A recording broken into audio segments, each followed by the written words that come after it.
Hi, I'm Robin. And I'm Chris. Together we're the Gen X couple.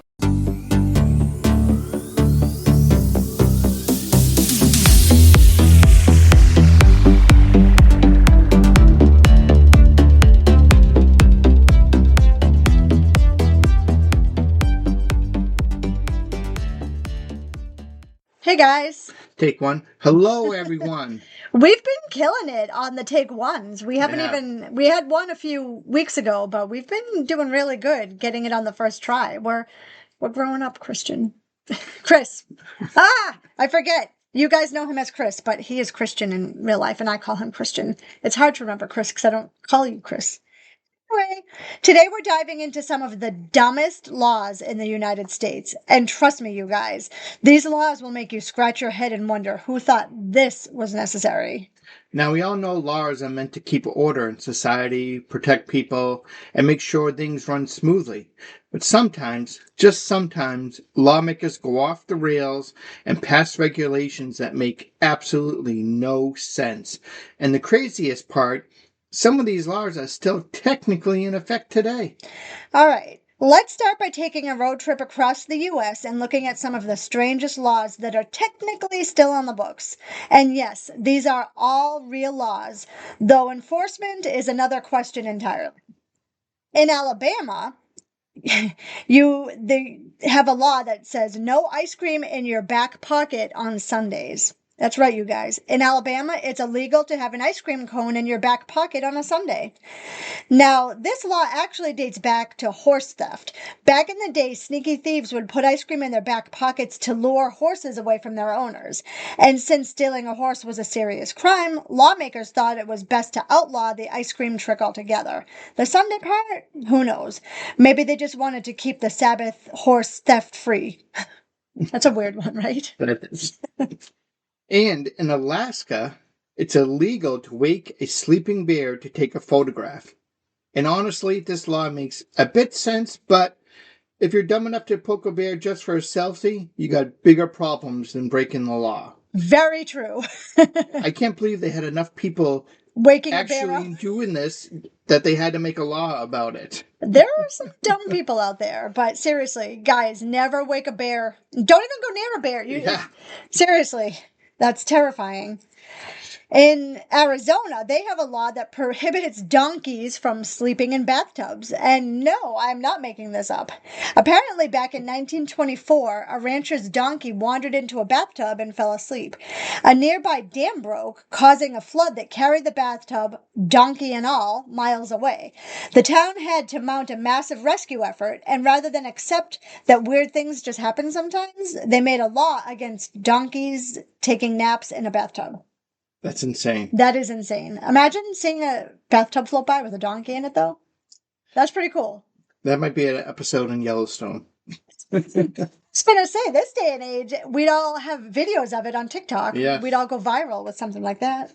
And California has a law that states if a frog dies during a frog jumping contest, you are not allowed to eat it. God.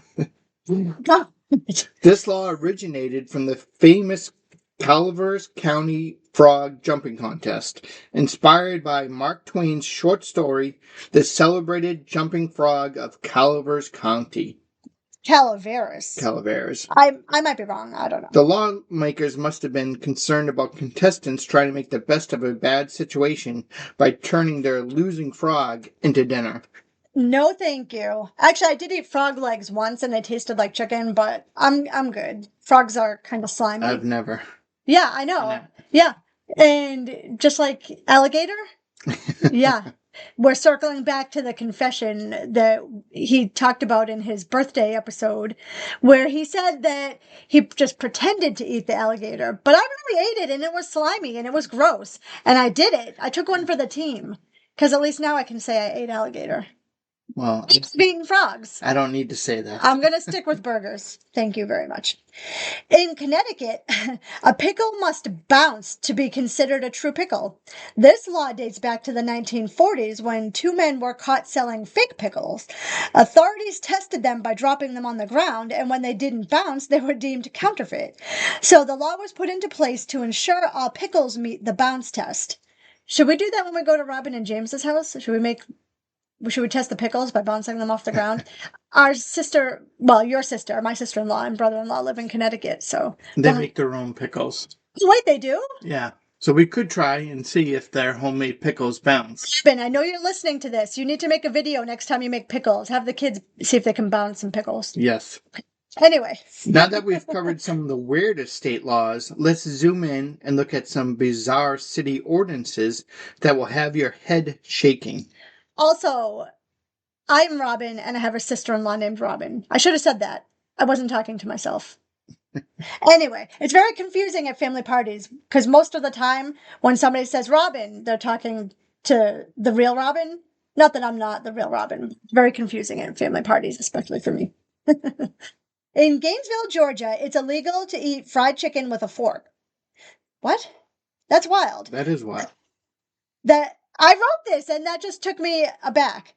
This law was actually intended as a joke, but it's technically still in place. In 2009, a 91-year-old woman visiting Gainesville was arrested, quote unquote, as part of a prank because she was caught eating fried chicken with a fork. And don't worry, she was pardoned on the spot.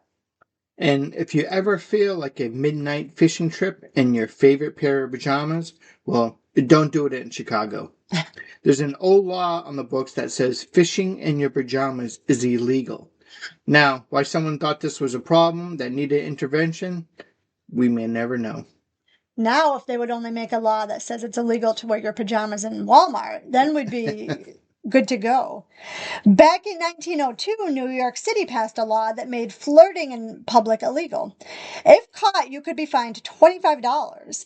The law was put into place to prevent unseemly behavior, but considering how many people live in New York City, I think it's safe to say that this law isn't enforced. And animals seem to be at the center of many weird laws. Let's take a look at some of the strangest ones. North Carolina shares a similar law with Arizona. This one prohibits elephants from being kept in bathtubs. Apparently, a traveling circus once left an elephant in a bathtub overnight, and when it flooded the next day, it caused absolute chaos, which I imagine it would. What's all these laws banning animals in bathtubs? In Kentucky, it's illegal to dye a duck blue and sell it unless you are selling at least 6 of them. Why 6? No one knows. But if you were planning on selling exactly 5 blue ducks, you better think twice. Well, that's good to know, because I actually had 4 to sell, but now I have to find 2 more. Darn it. So to wrap things up, here are a few more head-scratching laws that are still technically on the books. In Minnesota, you can't cross state lines with a duck on your head. Okay. In Indiana, it's illegal to catch a fish with your bare hands. In Louisiana, it's illegal to send a surprise pizza to someone without their permission. Note on this, you can send me a surprise pizza anytime. Yeah, I won't report you. Ditto. Always send us pizza. That's one of our favorites. And in Texas, you must give criminals 24 hours notice before committing a crime. I don't know. And that, my friends, is just the tip of the iceberg when it comes to America's weirdest laws. Some of these make sense when you know the history, and others, well, let's just say lawmakers have some explaining to do. And before we wrap up, I want to hear from you guys. What's the weirdest law you've ever heard of? Have you ever accidentally broken a bizarre law without even realizing it? Let me know by either tagging us on social media. You can email it to us. If we get enough emails, maybe we'll do another episode about weird laws that you guys have broken or know about. You know where to find us. And if you enjoyed today's episode, be sure to subscribe and leave a review. It helps us out a lot. And thank you for listening. And I'll see you next time for another brand new episode. Until then, see you later, alligator. In a wild crocodile.